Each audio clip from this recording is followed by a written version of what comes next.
I know everybody uses cards for everything. I wish, in my mind that she had some cash and was just like, here you go, my portion. Bye. Like, literally good night.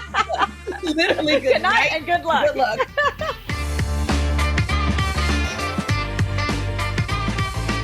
Hello, Julia. Hello, audience. Welcome to Just Getting Better. Boy, there's a lot going on in the world.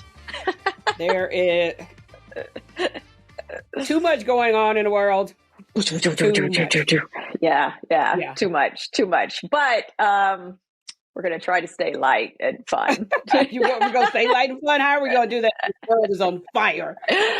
Oh, gosh. Yeah. Alicia Keys needs a new song. This world is on fire. The world is on fire. Everything's on fire. And, it's one of those things that I'm just like, I go into, we read Heather Cox Richardson. So I read her usually in the afternoon. Can't take that kind of stuff in the morning, but I'm informed, but I'm still like, yes. Yeah. It's, I think nowadays people who generally speaking aren't informed, just choose, probably still know what's going on because you just can't.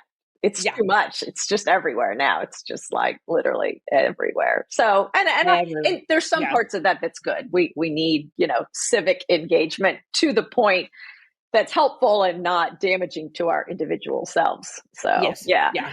But I wanted to start off today with, I know we like to start off with something light and fun and kind of, personal and whatever. So I don't want to make this not light and fun. I just want to make it, but it is personal.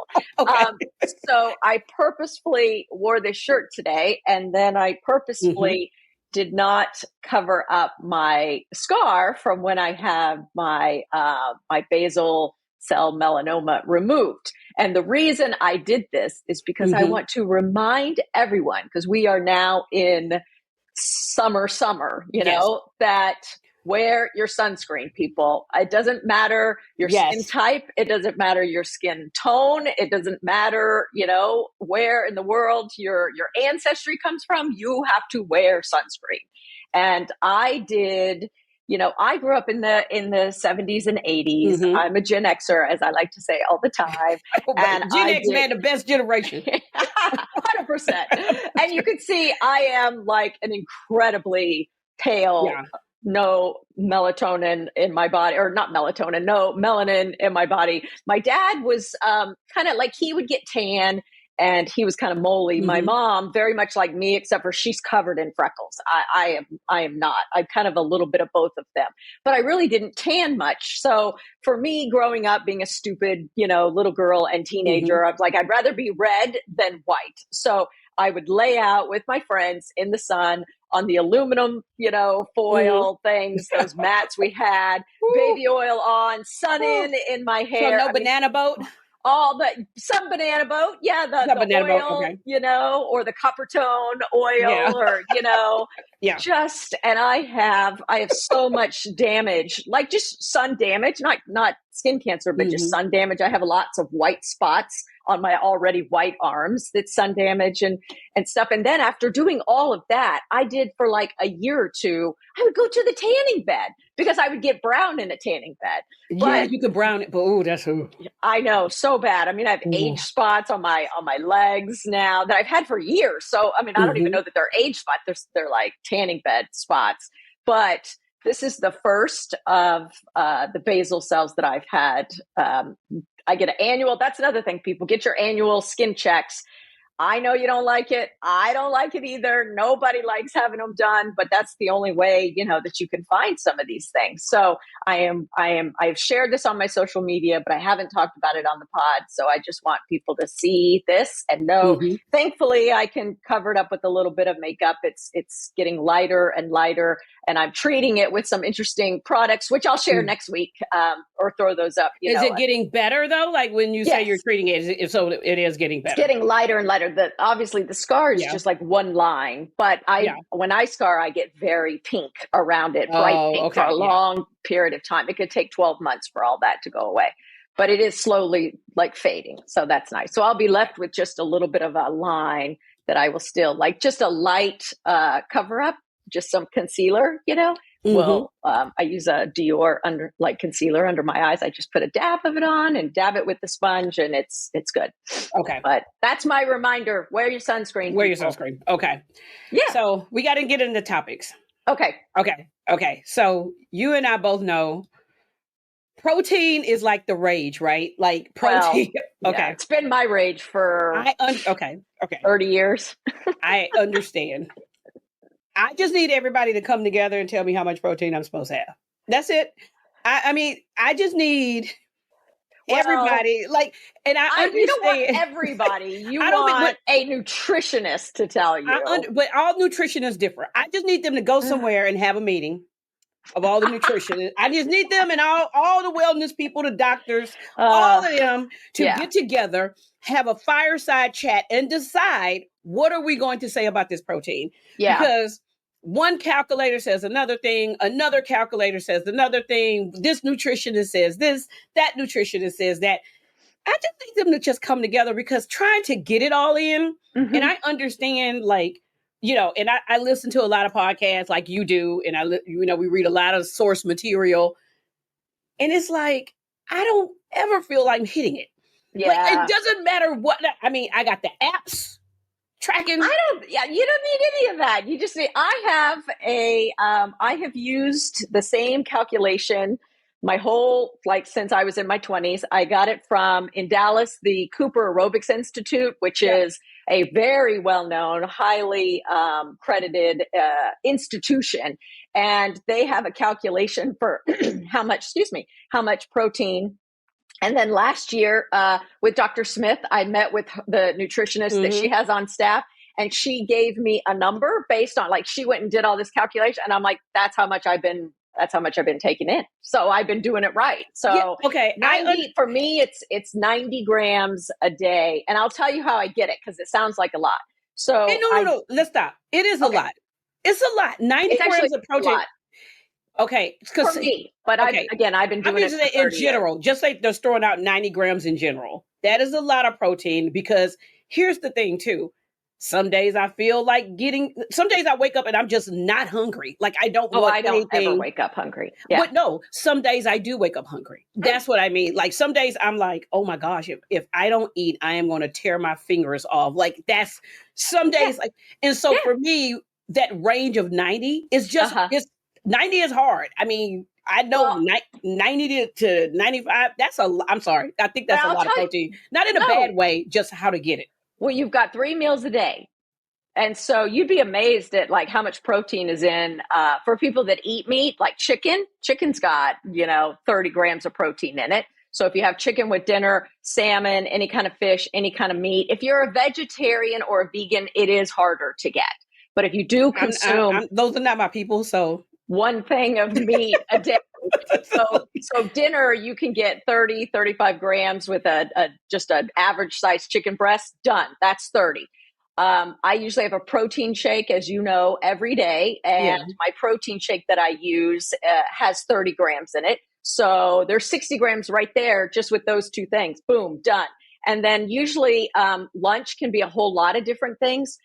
For me, I do, because I also, like you, I usually do the protein shake between breakfast and lunch, but I don't wake up hungry. I actually haven't eaten yet as we're recording this, because I like to eat a little bit later and then still get my 3 meals a day. It's just the stage my body's in now. I have not always been that way. So I'm not trying to do any fasting or whatever. I just eat when I'm hungry. But so I do cottage cheese. Like if you do a cup of cottage cheese, you can, if you want, mix it in with a little, like a half a cup of some yogurt to give it some flavor, whatever. Throw some walnuts in, another 30, 35 grams right there. 3 things, 90 grams, easy. I feel like, I know, but it's like some days I'm like, I got the cottage cheese, I got the yogurt. That's not what I want. And then I can go, I mean, you know what I mean? Like, it's like, it's a moving target. You want to hit it more than you don't. But if there's a day that you're, as in our stage, as menopausal, perimenopause, it's important. We've got to. I know, but it's just some days I'm like, I'm done chicken. I'm tired of fish.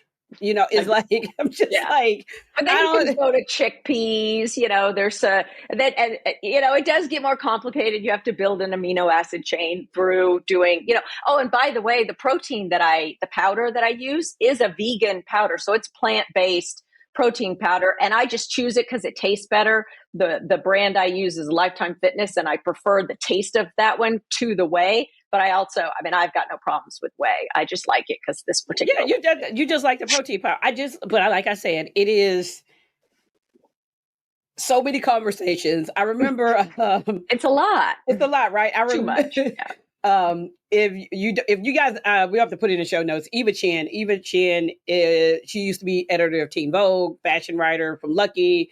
Now she does fashion at Instagram. And she was at Fashion Week, and she was like, "I gotta get my protein. And she's in Paris, so she's like, "I gotta get it." And it was so funny watching her stories because one of her colleagues was like, "If I hear the word protein one more time, like if I hear you in this protein," and I'm like, I've seen people like, I have a friend. She was like, "I just stick a fork in a rotisserie chicken," and like all my different girlfriend conversations. Yes. And I have girlfriends of a lot of ages, like from their 20s all the way to their 70s, right? And everybody else just like, so we just go start walking around with a fork in a rotisserie chicken to get this protein. Yes. But it's just one of those things. I'm like, just what's up? Like every year I feel like is something, right? I think last year was the year of fiber. Like, I'm just saying, I understand fiber. That was my term. I'm just saying, I just feel like there's so much of fiber and protein in just one of these conversations. And I know this is all personal and everything. It's just like everywhere I look at everything I'm reading, I'm like, okay, and this is why I read like romance books, because no one's talking about protein. Well, and there is sometimes, it's really easy in today's world to get mixed up in a lot of misinformation or, opinions that are, like good, but not science-based, kind of things. And I don't know. I'm not a doctor. I'm talking doctors and nutritionists, and every week in the papers I read, there is a subject about protein and fiber. Yes. For sure. Yeah. And I haven't worked in the health and wellness industry in 20 years. So, I'm not an expert on any of it, but I know there's eggs and different, there's all kinds of ways. Beans are a good source, and I also know from medical science that at our stage in life, it's important, but you can also throw in a bar if you need to. I think from time to time, you don't want to rely on those. No, there's a lot of I like real food. I like food. Like, don't get me wrong. I carry a bar. There are sometimes even like when traveling, ready to drink protein shake and it's just if you're in a crisis. And also, if you're in Paris and you're at Fashion Week, there could be a day that you don't get 90 grams. There could, or whatever. No, that's honey. That's like 4 days you don't get. Like Fashion Weeks are a whole beast of themselves. It's its own. Like I feel like we all. I don't know if a doctor would say this or not, but I do the best you can, and then on the days where you can't get there, just. No, I know. I'm telling you, it was the funniest stories because all these other fashion, they're having the same conversations that we're having. And they're like, "Oh my God, I can barely make it. I had to be backstage at 7 a.m. I have a party." Like it's just, it was really funny. Yeah, it's a lot. It's a lot of fiber. Yeah. Okay. What's your topic this week? My topic is, so this is kind of gross, but also I feel like my topic is a public service announcement that's going to orient, I think, a lot of people's routines, because I have actually known this for some time. I heard this many years ago, but the idea is that you're not supposed to make up your bed.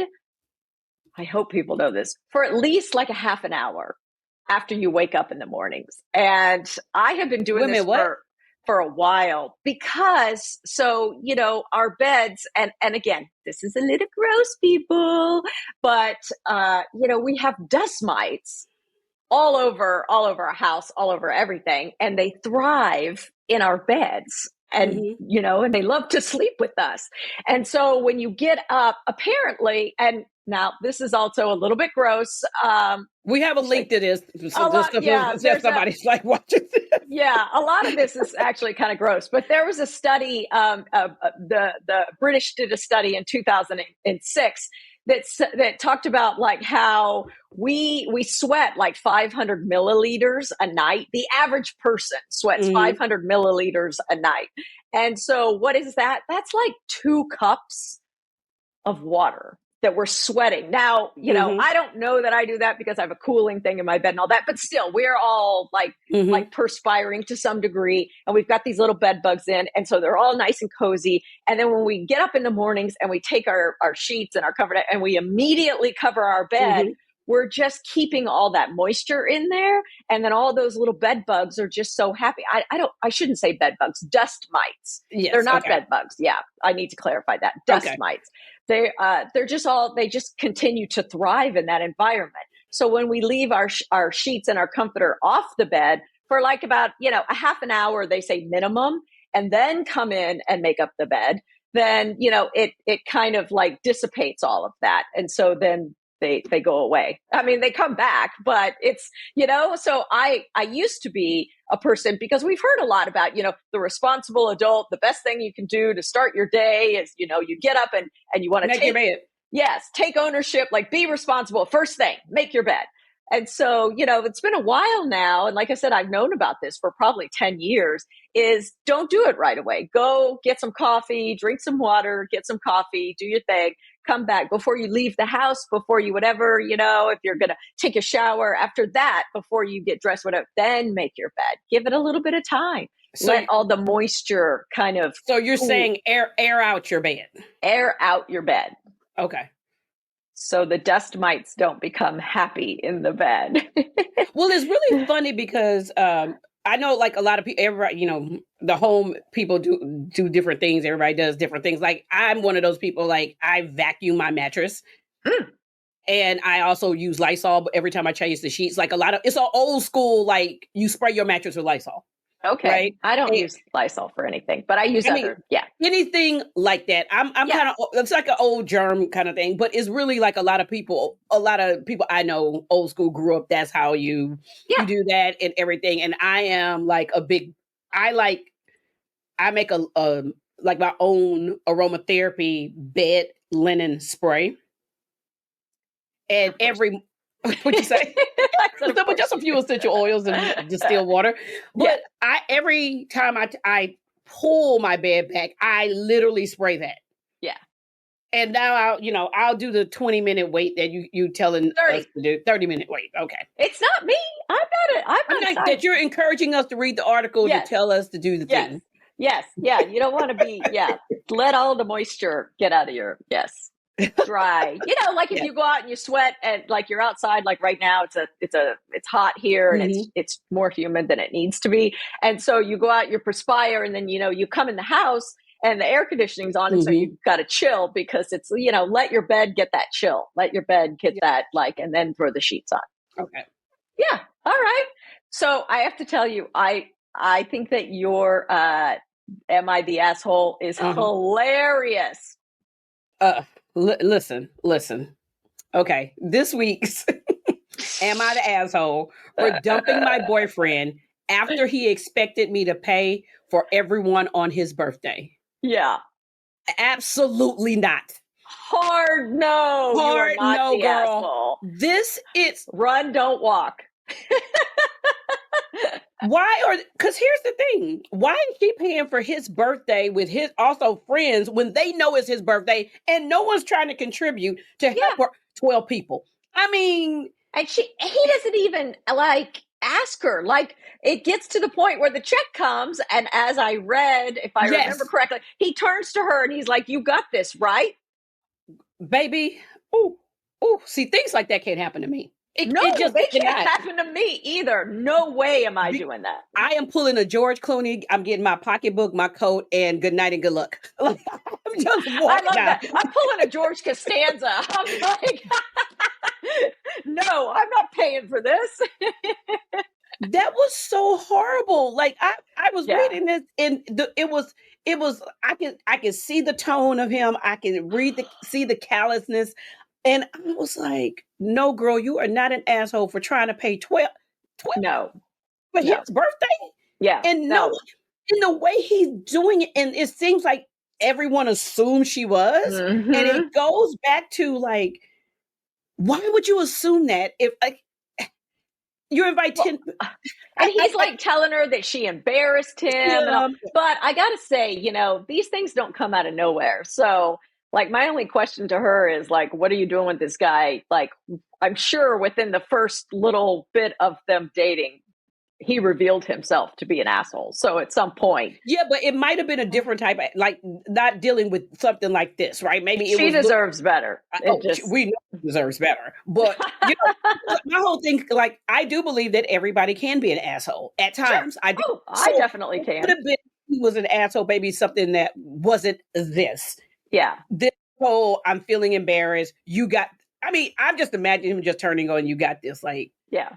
I just felt like when he turned to her and said, you got this, it just sounded, I could feel the he just callous. That's what I mean. It was like, I didn't. It was funny. I talked about this with my husband and daughter, and she's 29, and we were just all kind of howling about it, like, oh God, what? Yeah. Like she did 100% the right thing. Not only is she not the asshole, she did the right thing. Oh yeah, she did. I mean, like literally, girl, you better off. Like don't know you. You're better off. But I had to, like, when I was looking through, it just stopped me in my tracks. I was just like, and you read and you see the first title, right? But then when you read it, and I'm just going, oh, this wasn't like, it's 4 of us went to dinner. Yeah. No, 12 people. Yeah. Oh, absolutely not. I mean, it was hundreds of dollars. And just like you said, like you got this right. I'd be like, hell no. Hell no. And I understand. It was one of those, like, I know everybody uses cards for everything. I wish, in my mind that she had some cash and was just like, here you go, my portion. Bye. Like, really good night. Literally good night and good luck. Good luck. I'm pulling a George, like, I watched George Clooney's Tony thing. That's all about, like, I did not. Yeah. They streamed it. Max streamed Good Night and Good Luck. Good Night and Good Luck. Yes, I heard that was happening. I'm upset with it and obsessed with him in that role. So, but I was just like, no. Yeah. That was good for her. Good for her. I'm so happy for her. Support you. Sisterhood support you. Yes. So what are you, so this week, well, you already said you watched the George Clooney, are you taking in anything, educational or fun or relaxing or juicy or, Okay. So smutty. So Sunny Side Up by Katie Sturino. So Katie Sturino is a blogger, writer. This is her, I want to say, second novel, but she's also the founder of the body care line called Mega Babe. Say that again? Mega Babe. Mega Babe. Mega Babe. MEGABABE.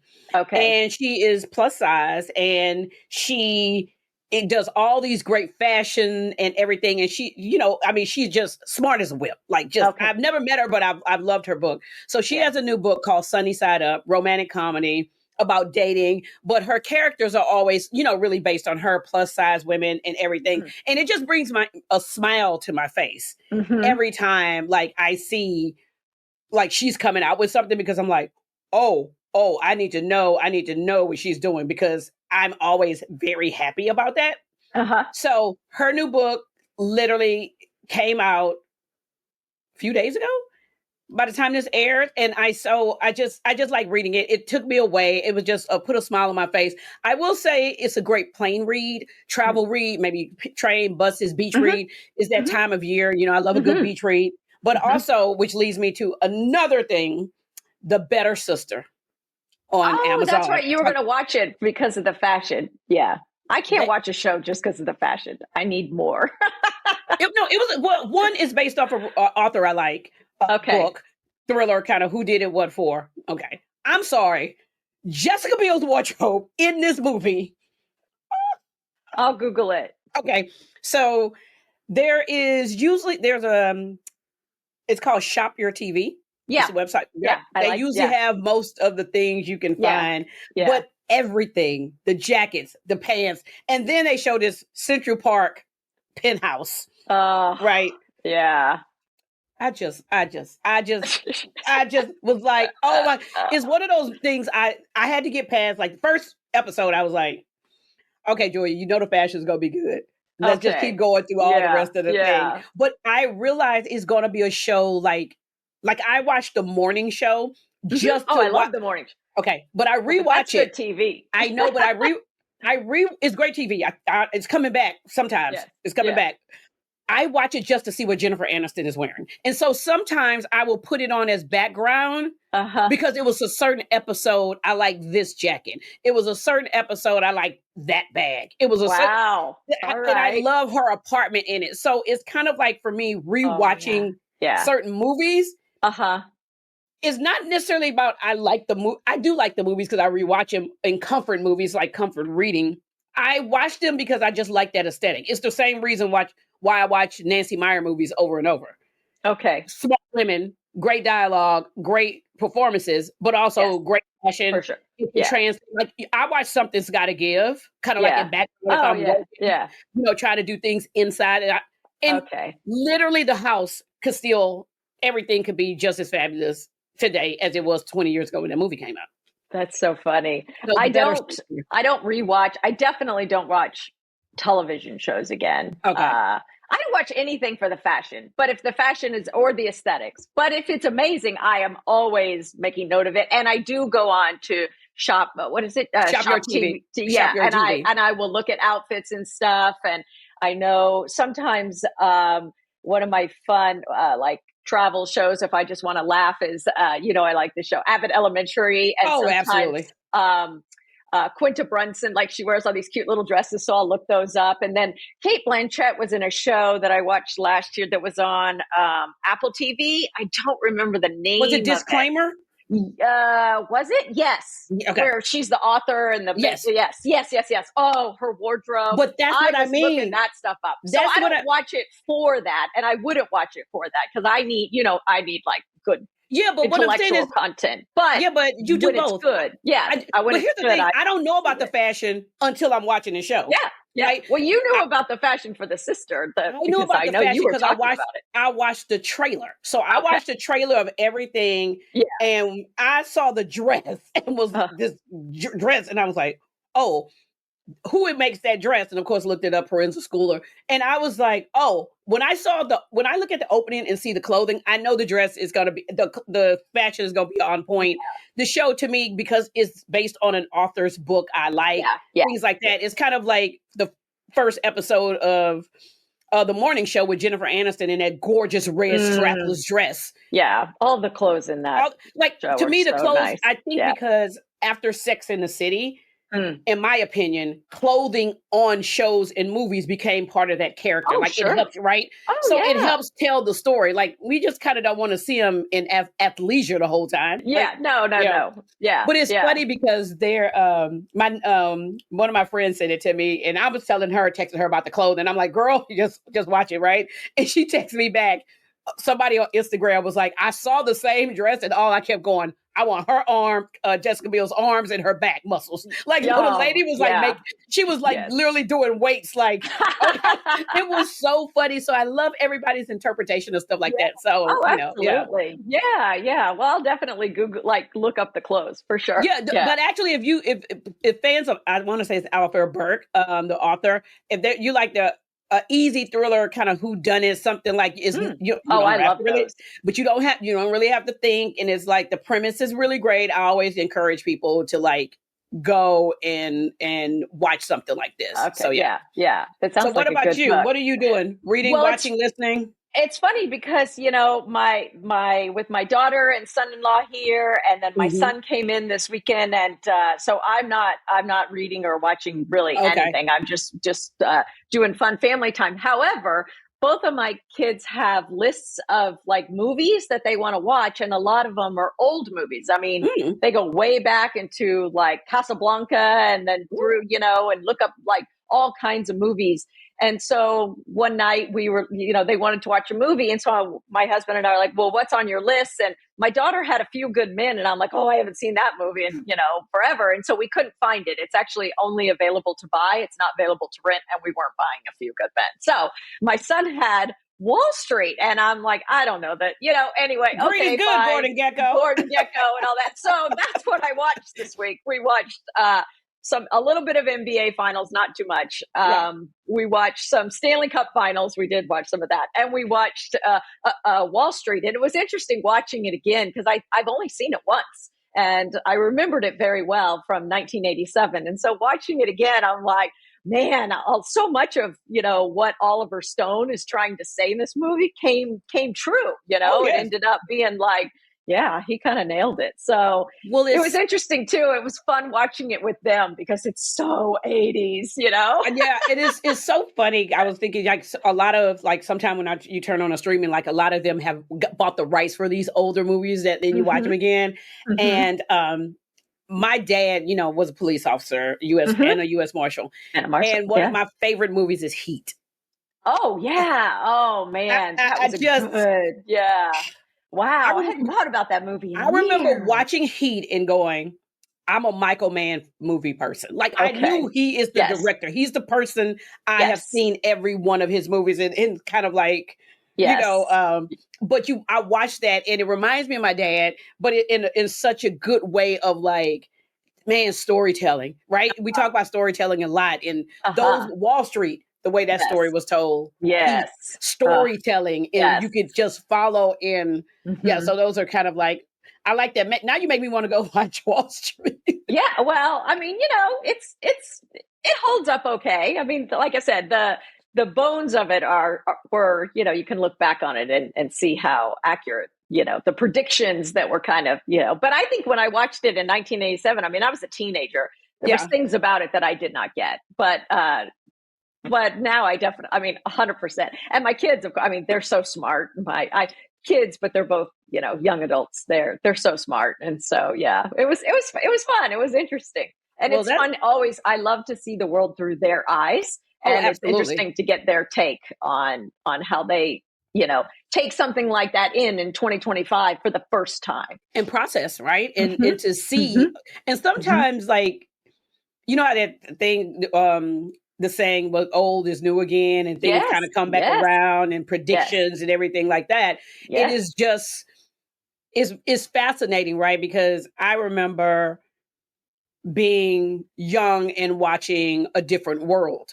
Oh, I love that show. Right? Yeah. And then now it's on Netflix. So my nieces and my friends are discovering it. And just like you said, seeing it through their eyes is an entirely different experience. Yes. And, it makes me go, oh, well, and they have a different way of thinking about it, right? Because they have different such experiences now and they have so much information about that. So I'm always like, oh, okay. Like, and then so you watch things and you realize some things don't age well, right? When you watch certain movies and shows. There's a lot of things that don't age well. A lot of things that not don't us, but some things. Not us, but like, as like Sex and the City is back with and just like that. And the original series, doesn't age well. If you watch it again now, it doesn't age well. And I always say right now it's kind of like hate watching the show, and I say that because that's what my niece is always like. Oh, I hate watching the show now, and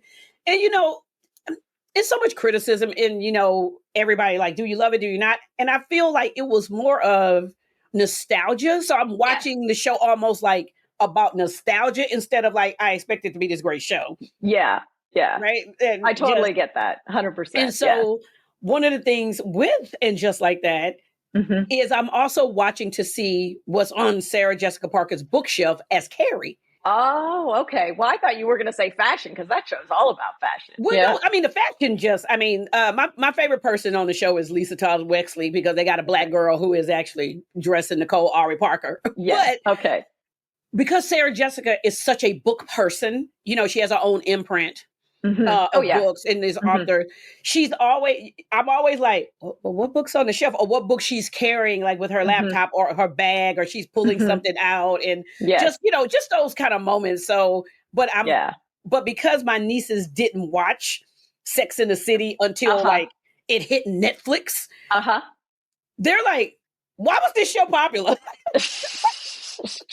And I was just like, we didn't have social media. Yeah, you didn't have social media. Yeah. And I tell them, I said, I remember when it came out, how I watched the first episode with my mother. Oh, wow. Because she was, in town and shows came out and people knew about, because Candace Bushnell went to Rice University in Houston. Okay. So it was this Houston connection. Yeah. It was a big deal that she had a show on HBO. And so it's all one of those things I'm like, everything old is not new again and everything old is new again. So it's always, that's what good, TV or bad TV or, when you talk to people, that's why I like always wanting to know what people are reading, listening to and things like that. Oh, me too. Yeah. Well, very good. Well, as we close out this episode, there's two things I want to say. I want to thank our audience for listening and remind them that, later this week we'll be dropping our How We're Just Getting Better on Wine Picks. So be sure and look out for that. And second of all, that we too are getting older and also getting better. Well, here, it's one of those things about, I know age is hard for a lot of people, well, you either age or die. So it's, pick your poison. See, I'm like, we're on the right side of the ground. I'm trying to make the most of it. So that's all I can tell you. That's all I can tell you. Yeah. We're truly just getting better. Just getting better. Just getting better. See you next week.